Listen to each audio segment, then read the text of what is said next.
మొత్తం ఎన్ని సినిమాలకు పనిచేసి ఉంటారండి మీరు?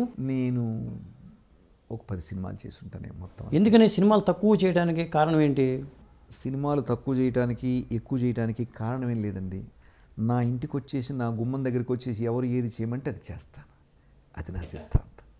అంతేగాని మీరుగా వెళ్ళే ప్రయత్నం లేదండి. అది మొదటి రోజుల్లో ఎప్పుడన్నా వెళ్ళేవాడినేమో కానీ నేను ఎరగను. ఇప్పుడు మళ్ళా జనార్దన్ మహర్షి సినిమాకి సంగీతం చేస్తున్నాను. మీరు చేయాలని అడిగారు, చేస్తున్నాను. కాబట్టి చివరికి స్థిరచిత్తంగా ఏమనుకున్నా అంటే భగవంతుడు మనకి ఏం చేయాలో వాడు మనకి నిర్ణయిస్తాడు. ప్రతిరోజు ఆనందంగా ఉండాలి. 100 సినిమాలు వచ్చినా వస్తుందో రైతే ఆనందం. మనం ఆనందంగా ఉంటే పాట బాగుంటుంది. ఇవాళ 2 పాటలు కంపోజ్ చేస్తూ కూర్చున్నాను, వర్క్ వచ్చింది. కాబట్టి వచ్చిన పనిని నీదిగా భావించి అద్భుతంగా ప్రజెంట్ చేయడానికి ప్రయత్నించు. ఈ సంగీతం ఎట్లాంటిదంటే తల్లి కడుపులో బిడ్డ, మగపిల్లవాడు పుడతాడో ఆడపిల్లవాడు పుడతాడో తల్లిదండ్రులు కనేవాళ్ళకి తెలియదు. పుట్టిన తర్వాత ఎలా ఉంటాడో తెలియదు. వాడు మనల్ని చూస్తాడు, వాడిని వాడు చూసుకుంటాడు, వాడిని వాడు చూడడం కూడా తెలియదు. ఈ సంగీతపు దశలోకి నేను అన్నీ వదిలి వచ్చానండి. ప్రపంచ సంగీతంలోకి సమస్తం వదిలి వచ్చిన ఏకైక వ్యక్తిని. అవును. ఏమీ లేదు ఆధారం నాకు. ఆ సంగీతంలో వస్తే తింటాం, లేకపోతే లేదు. ఇలాంటి వాటికి నాకు గొప్ప అనుభూతి మిగిలింది. పివి నరసింహారావు గారు నా మ్యూజిక్ విన్నారు. ప్రధానమంత్రిగా చేస్తున్నప్పుడు నా చేత మ్యూజిక్ చేయించారు. మొట్టమొదట పివిఆర్కే ప్రసాద్ గారు విని పివి నరసింహారావు గారికి వినిపిస్తే బాగుందని ఆయన ఫోన్ చేసి మాట్లాడారు చెన్నైకి. అది ఎంత తృప్తి అండి. అందులో కూడా ఏంటంటే ఒక గొప్ప క్రిటికల్ సాంగ్ ఇచ్చారు నాకు. కోట్ల విజయభాస్కర్ రెడ్డి గారు ఇక్కడ సీఎం, పివి నరసింహారావు గారు పిఎం. ఇద్దరి గురించి రాయాలి, ఇద్దరు గొప్పవాళ్ళని నేను ఏం రాయాలి? చూసారా పజిల్. ఇద్దరి గురించి రాయాలి, పల్లవిలో ఏం రాయాలి? అప్పుడు నేను భగవంతుడా ఇదేదో పెద్ద సమస్య, మనకి ఏం తప్పు వస్తుంది అనుకొని రాసా. కేంద్రంలో పీవీకి ఎదురుందా, మన రాష్ట్రంలో కోట్లకు తిరుగుందా, ఇద్దరే మన భరతమాత ముద్దు బిడ్డలే అని రాసా. ఇద్దరు బాగుందన్నారు, నన్ను ఎవరు విమర్శించరా. ఒకళ్ళని ఎక్కువ ఇద్దరే మన భరతమాత ముద్దు బిడ్డలకి. అసలు ఏమన్నా అంటే ఒక పెద్ద సమస్యను కూడా నేను అలా తప్పుకున్నా సున్నితంగా. ఆయనకు అక్కడ ఎదురు లేదు, నీకు ఇక్కడ తిరిగి లేదు. మీ ఇద్దరి గురించి చెప్పాలంటే భరతమాత ముద్దు బిడ్డలు, మీ గురించి మేమేం చెప్తాం అని పాటలో సింపుల్గా తప్పించుకున్నా. ఇది పివి నరసింహారావు గారు విన్నారు, విని బాగుందన్నారు. అంతకన్నా తృప్తి ఏం కావాలండి? ఇప్పుడు సినిమాలు చేయడంలో మీకు తృప్తి కలిగిందా? భక్తి పాటలు చేయడంలో తృప్తి కలిగిందా?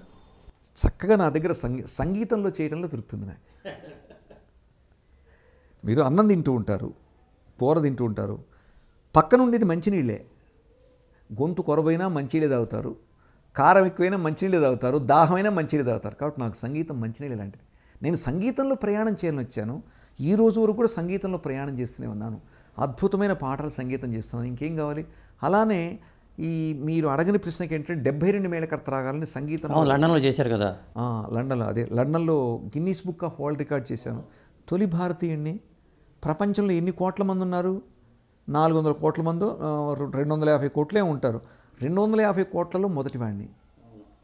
మరి అంతకన్నా ఇంకా తృప్తి ఏం కావాలి? అది 72 మేళకర్త రాగాలని వాటిని 3.5 నిమిషాలు 6 నిమిషాలు ఆలోచన. ఇది తనికెళ్ళ భరణి గారు ఎప్పుడు నేను హార్మోనియం వాయిస్తుంటే ఏదన్నా చేయాలండి, మీరు అద్భుతంగా వాయించగలరు హార్మోనియం, ఏదైనా చేయాలండి అని ఎవరైనా. మా నాన్నగారు నాకు చిన్నప్పుడు 72 మేళకర్త రాగాల సంగీతం చెప్పారు. ఎందుకో ఒకసారి బుద్ధి పుట్టి మొదలుపెట్టా ఒక రాగం. ఏంటి దాని ప్రత్యేకత ఏంటి? దాని ప్రత్యేకత ఏంటంటేనండి, మీరు పూర్వం గడియారం చూడాలంటే అంత పెద్దది ఉండేది గోడకి. సెల్లో ఇప్పుడు చూసేస్తే కనపడుతుంది. తేడా ఏంటి రెండింటికి? రెండు ఒకటే. అది టైం చూసేస్తుంది, ఇది టైం సమయం. ఇదేమో మీరు ఎక్కడికి తీసుకెళ్ళాలో సెల్లో పెట్టి, అదేమో కొనుక్కొని రావాలంటే పెద్ద గోడ గడియారం 10 కిలోలు బరువు ఉంటుంది. ఇంకోళ్ళు ట్రావెల్ చేస్తే వాళ్ళు దాన్ని పట్టలేరు మీరు. ప్రపంచ సంగీతం మొత్తాన్ని ఏకకాలంలో 6.5 నిమిషాలు పాటలాగా చేసేసాను. ఓకే. ప్రపంచ సంగీత మూలాలన్నీ ఉన్నాయి. 72 మేళకర్త రాగాలు వరకు భారతీయ సంగీతంలో ఉన్నాయి. కర్ణాటక సంగీతం అంది. ఈ 72 మేళకర్త రాగాలు ఏంటి అంటే దీన్ని తల్లిదండ్రులు అంటారు, పేరెంట్ రాగాస్ అంటారు. అంటే వీటి నుంచి కొన్ని వేల రాగాలు పుట్టాయి. ఇవి ప్రారంభం అన్నమాట. ఈ ప్రారంభ రాగాలు కష్టమని అందరూ వదిలేశారు. నేనేం చేశానంటే వాటిని మచ్చికి చేసుకుని 72 మేళకర్త రాగాలని అలవోగ్గా సాధన చేసి ఒక కీర్తన తయారు చేసే పాట. మొత్తం అయిన తర్వాత చూసుకుంటే 6.5 నిమిషాల్లో 72 రాగాలు వచ్చేసినాయి. అది ప్రపంచంలో ఒక పెద్ద వింత. ఏదండి ఆ పాట? అదేంటంటే అది వేరే అమ్మవారి మీద కీర్తన సంస్కృతంలో రాశాను. స్వరకామాక్షి అని అమ్మవారి మీద కీర్తన. ఆ కీర్తన వచ్చిన తర్వాత అది విద్యార్థులకి పాఠ్యాంశంగా కావాలని మంగళంపల్లి గారు చెప్పారు. నాయన మేమందరం కూడా 72 రాగాలు వచ్చు, కానీ ఈ విద్య లేదురా, మొదలుపెట్టామంటే 72 పాడేస్తున్నాం అనగడంగా నోటితోటి. ఎట్లా సాధ్యం? వాళ్ళందరూ చూశారు 72 రాగాలు ఉన్నాయి అందులో. 6:30 నిమిషాల పాటలో 1 2 3 4 లాగా వరుసగా 72 రాగాలు వచ్చేస్తాయి. 3:30 నిమిషాల్లో ఒకటి, 6:30 నిమిషాల్లో ఒకటి చేశానని చెప్పడం చాలా తప్పు. అమ్మవారు చేయించారు. ఎవరి వల్ల కాని పని మనం చేయటం ఏంటి? ఇంతవరకు ప్రపంచ సంగీత చరిత్రలో ఎవరు అలా చేయలేదు. 6:30 నిమిషాల్లో 72 రాగాలన్నది ఎవరు చేయలేదు. 3:30 నిమిషాలు ఎవరు చేయలేదు.